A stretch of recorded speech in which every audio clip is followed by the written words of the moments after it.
Clip number 40، اس میں آپ انشاءاللہ قرآن پاک کی سورہ بقرہ کی آیت نمبر 117 سے 119 تک کی تلاوت، ترجمہ اور تفسیر صراط الجنان سنیں گے۔ بسم اللہ الرحمن الرحیم۔ ترجمہ: اللہ کے نام سے شروع جو نہایت مہربان رحمت والا ہے۔ بدیع السماوات والارض وَإِذَا قَضَى أَمْرًا فَإِنَّمَا يَقُولُ لَهُ كُن فَيَكُونُ۔ ترجمہ: وہ بغیر کسی سابقہ مثال کے آسمانوں اور زمین کو نیا پیدا کرنے والا ہے، اور جب وہ کسی کام کو وجود میں لانے کا فیصلہ فرماتا ہے تو اس سے صرف یہ فرماتا ہے کہ ہو جا، تو وہ فوراً ہو جاتا ہے۔ بدیع بغیر مثال کے بنانے والا۔ تفسیر صراط الجنان میں ہے بدیع کا معنی ہے کسی چیز کو بغیر کسی سابقہ مثال کے نئے طور پر بنانے والا۔ اللہ تعالیٰ کے آسمانوں اور زمین کو پیدا کرنے سے پہلے نہ کوئی آسمان تھا اور نہ زمین، تو اللہ تعالیٰ نئے طور پر اسے عدم سے وجود میں لایا۔ اللہ تعالیٰ تمام مخلوق کے اعتبار سے بدیع ہے، کیونکہ اللہ تعالیٰ نے ہر چیز کو خود ہی وجود بخشا ہے، پہلے کسی شے کی مثال موجود نہ تھی۔ وَإِذَا قَضَى، اور جب فیصلہ فرماتا ہے۔ تفسیر صراط الجنان میں ہے فیصلہ فرمانے سے مراد ارادہ کرنا ہے، جیسا کہ ایک اور مقام پر اللہ تعالیٰ ارشاد فرماتا ہے انما امره اذا اراد شيئا ان يقول له كن فيكون۔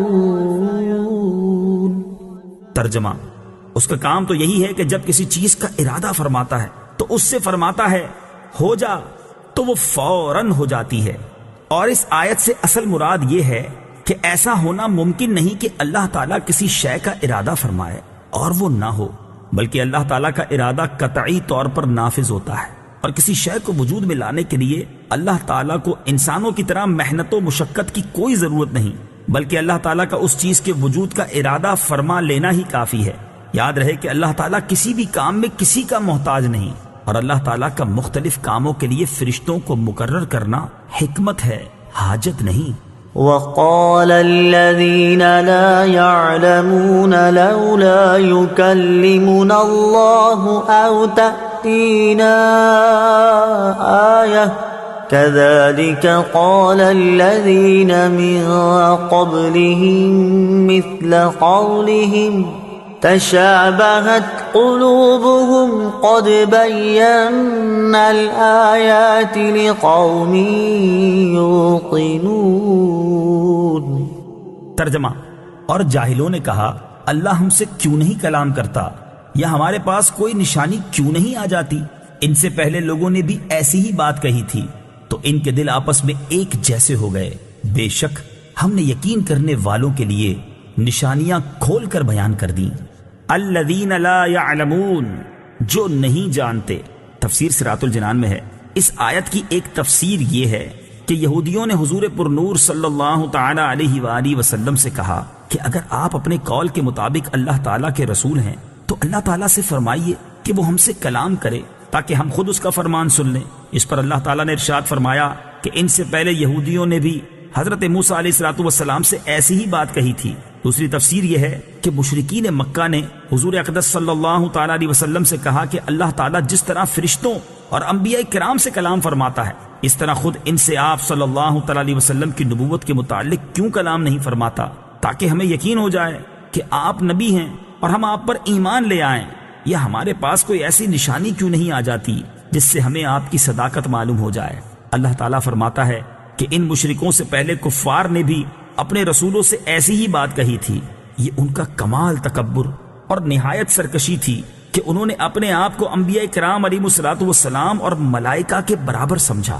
تشابہت قلوبہم، ان کے دل آپس میں مل گئے۔ تفسیر صراط الجنان میں ہے یہود و نصارہ اور مشرکین کے اقوال کا گزشتہ منکرین کے اقوال کے مطابق ہونا ان کے دلوں کی سختی اور کفر کے ایک دوسرے سے مشابہ ہونے کی علامت ہے۔ اس میں نبی کریم صلی اللہ تعالیٰ علیہ وسلم کو تسلی دی گئی کہ آپ جاہلوں کی سرکشی اور معاندانہ انکار سے رنجیدہ نہ ہوں۔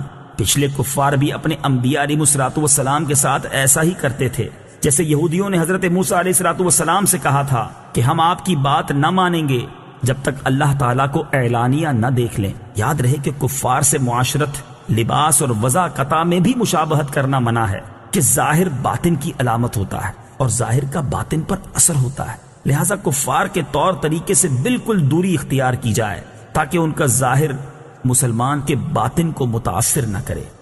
إنا أرسلناك بالحق بشيرا ونذيرا ولا تسأل عن أصحاب الجحيم۔ ترجمہ: اے حبیب، بے شک ہم نے تمہیں حق کے ساتھ خوشخبری دینے والا اور ڈر کی خبریں دینے والا بنا کر بھیجا، اور آپ سے جہنمیوں کے بارے میں سوال نہیں کیا جائے گا۔ ارسلناک، ہم نے آپ کو بھیجا۔